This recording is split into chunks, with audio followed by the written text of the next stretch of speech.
She stood nearly bare in the dirt, her dress ripped away, her arms folded tight across her chest, beneath the blazing Montana sun. The men who had done this to her chuckled as they spat at her feet.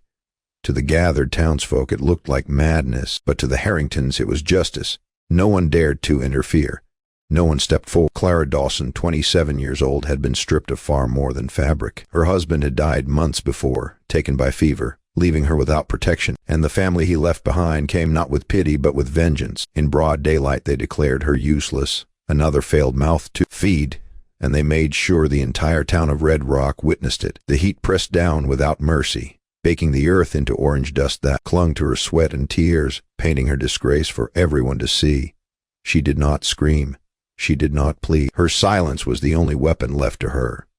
Yet inside her chest her heart thundered like a war drum. The patriarch of the Harrington clan leaned down from his saddle, his eyes like stone, and let a stream of spit fall at her bare feet. Around him his two sons grinned like hyenas, their shadows stretching long in the fading light. Then they turned away, climbing back onto their horses. Their laughter carried behind them, foul as poison drifting in the air. The people of Red Rock shifted uncomfortably. Some turned their faces ashamed. Others stared with hard approval. But in the end it made no difference. Not a hand reached for her. Not a voice rose to defend her. She was alone, standing in the dirt with nothing but shame crushing her shoulders. Then came the sound. Hoofbeats, slow, deliberate, cutting through the last echoes of laughter. A rider appeared against the shimmering horizon. He did not hurry. He did not falter. Dust clung to his boots, to the brim of his weathered hat, to the lines of age across his face. His name was Elias McCord, 53 years old, a cattleman who lived on the outskirts of town, half a ghost in the eyes of many. He swung down from his horse in one fluid motion, the weight of years moving easily in his body. He looked at Clara once, then spoke, his voice low, steady, unshakable. "You are coming with me." "It was," Tia questioned. It was a sentence solid as the mountains that walled the valley, and as the dust swirled and the crowd held its breath, Clara wondered what fate she had stepped into. Cast out by cruelty, was she now being led into safety or into something darker? The ride out of Red Rock was silent. Clara sat stiff in the saddle, wrapped in a rough wool blanket Elias had thrown across her shoulders. She did not glance back. There was nothing to look back at. Only dust, only the echo of laughter in her ears. By the time they reached Elias' ranch near the Silver Creek, the sun had dipped low, staining the sky with blood-red streaks. His homestead was plain, a weathered house, a creaking barn, a few stubborn cattle penned behind sagging fences. It was not wealth nor glory, but it was solid. It was his. Elias dismounted and helped her down, steady but silent. Inside, the house smelled faintly of wood smoke and old coffee. The furniture was rough-hewn, handmade but sturdy. A stone hearth dominated the room, swept clean. Elias pointed toward a side door. "That room is yours." On the bed lay a faded cotton dress, washed and neatly folded clothes that had belonged to his mother long ago. For the first time that day, Clara felt something nameless. Not comfort, not yet, but the absence of cruelty, and that in itself was a mercy. She slipped into the small room, her body trembling from exhaustion, while making space in a drawer for her few things. Her fingers brushed against paper. A folded letter, ink faded with age. She caught only a few words before her breath stuck in her throat. "Miss Harrington." About what happened in Missouri, her pulse quickened. Missouri, the Harrington, the same family that had just shattered her life. Why would Elias have a letter tied to them? Why keep it hidden? She shoved it back into the drawer, her hands shaking. Suddenly, the room that had felt like shelter seemed to close in, pressing tighter like a trap. That night, Elias set 2 plates of beans and bread at the table.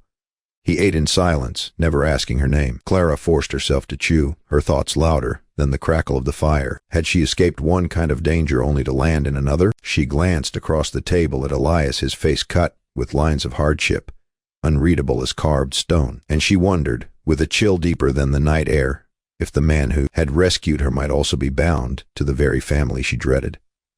And if so, what did Missouri have to do with it? The days that followed moved in uneasy silence. Clara swept the plank floors, folded and refolded the dress she had been given, anything to drown her restless thoughts. But unease lingered, heavy as summer heat. One afternoon, standing on the porch, she saw it, a lone rider on the ridge to the east. Motionless, watching, he sat there for hours, unmoving, the sun setting behind him, casting a long shadow across the valley. Clara's stomach turned cold. She knew that kind of stillness. It was the patience of a predator. When Elias returned from mending fences, she searched his face for answers. He gave none. That evening, he sat at the table cleaning his rifle, the rasp of cloth against steel loud in the quiet house. He offered no explanation. He didn't need to. 2 days later, the rider descended from the ridge, dust swirling around his horse as he cut straight into the yard. Clara's pulse surged as she recognized him, one of the Harrington sons. He swung down, boots crunching in the dirt, and grabbed her arm without a word.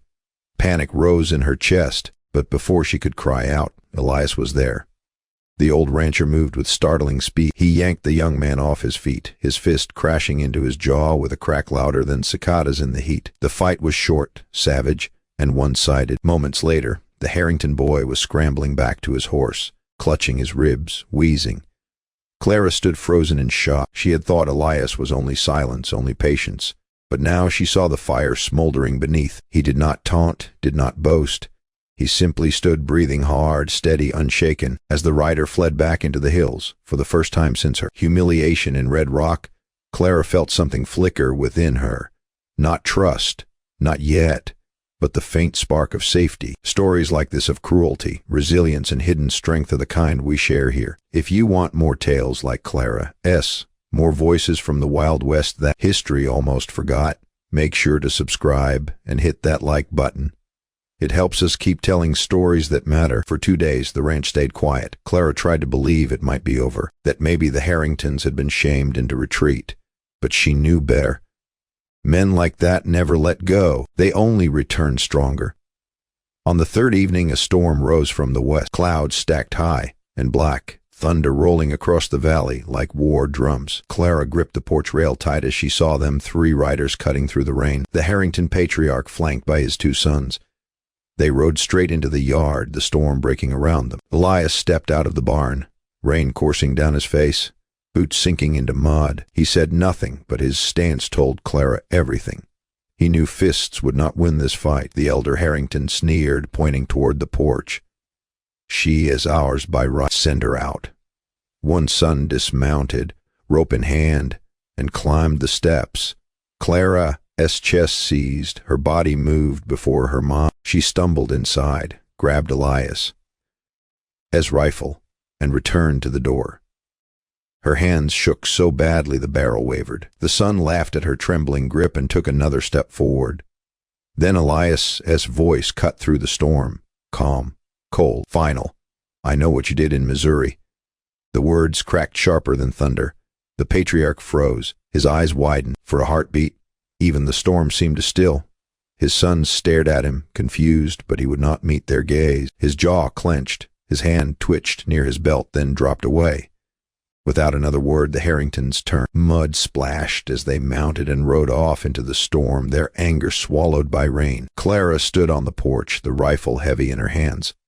Elias remained in the yard, silent, as the downpour washed over him. Her life had been spared not by bullets, but by a secret buried in Missouri. And secrets like that never stay buried. The storm passed before dawn. The valley smelled of wet earth and sage. Silver Creek roared swollen in its banks. For the first time in months, maybe years, Clara drew a breath without choking on fear. Elias was already at work, mending fences torn loose by the storm. His movements were steady, ordinary, as though facing down the Harringtons had been no different than hauling water. That quiet steadiness unsettled her. Yet it steadied her too. In the days that followed, Clara began to step beyond the walls of the house. She weeded the garden, patched clothes, even found a chipped teacup tucked in a drawer. She spent hours piecing it back together, the cracks still visible but strong again. She placed wildflowers inside and set it on the sill. Elias noticed. He did speak, but he smiled. And that small smile spoke more than words ever could. For Clara, the mended cup was her life, broken, repaired, scarred, yet still capable of holding beauty. Healing is never about erasing scars. It is about carrying them with dignity, about turning them into strength. What do you think? Was Elias a hero, or simply a man haunted by darker secrets? If you were Clara, would you have trusted him? Share your thoughts in the comments. And if this story stirred you, give it a like and subscribe for more, because Clara's tale is just one of many still waiting to be told.